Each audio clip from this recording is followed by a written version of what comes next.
From the early stages of his administration in 2019, Governor Inuwa Yahaya has been vocal about his desire to transform Gombe State from a one-camel town to a sustainable ecosystem with all the trappings of a modernization befitting of a diversely cosmopolitan progressive city.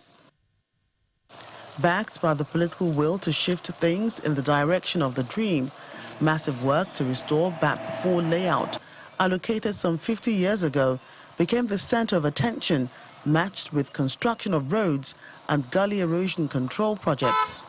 The Shehu Abubakar district has been a layout made since our days in Bauchi State. But there was no infrastructure, and with development, gullies developed along the way, and now which are life-threatening and are expanding. Some farmlands were turned into settlements. So our modernization bit, urban upliftment, now made us to now resolve that yes, we must draw a line. And we expanded the boundaries of Gombe Township, and declared 20-kilometer radius to be the Gombe capital. So anywhere within that place has to be well supervised and well controlled with regulations, to ensure that at least we don't go back to the same situation. And we put in roads, 11 kilometers of road networks in Tumfure. Now Tumfure is a different place altogether. Now we have a clear boundary. Beyond where we are doing now, nobody will allow, the State Urban Planning Development Authority will not allow, people to build anyhow. So it will be easy for any government now to put in facilities, and people will live better in a more serene environment. Charged with the mandate of redesigning the layout renamed Shehu Abubakar District with modern public facilities, the Gombe Geographic Information System says it has crossed its T's and dotted its I's in enforcing compliance with the master plan. These illegal practices transformed what was designed as low-density residential district into a disorderly and high-risk environment, marked by stagnation, erosion threats, loss of public spaces, and breakdown of plant infrastructure.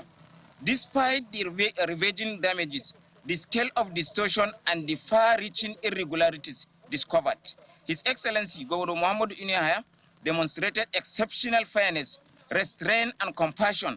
As a freshly designed district, government reserves the discretion to allocate plots to any eligible party in line with public interests. However, in a clear gesture of good faith, His Excellency graciously directed that the allocation process should begin with individuals whose titles were affected by the revocation, so long as they came forward were properly documented. After settling all disputes, the Gombe Geographic Information System is confident that the layout will live up to its design as a low-density area similar to highbrow areas of the Federal Capital Territory, complete with a modern fire service and police station, which are currently being built.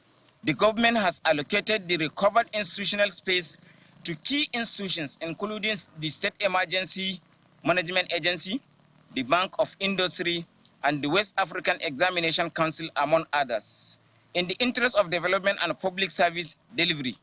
Regularized landowners at the Shehu Abubakar district are given 6 months to develop their property, while illegally extended lands recently reclaimed have been reallocated to ministries and parastatals such as the Bank of Industry, State Emergency Management Agency, and a host of others to build their offices.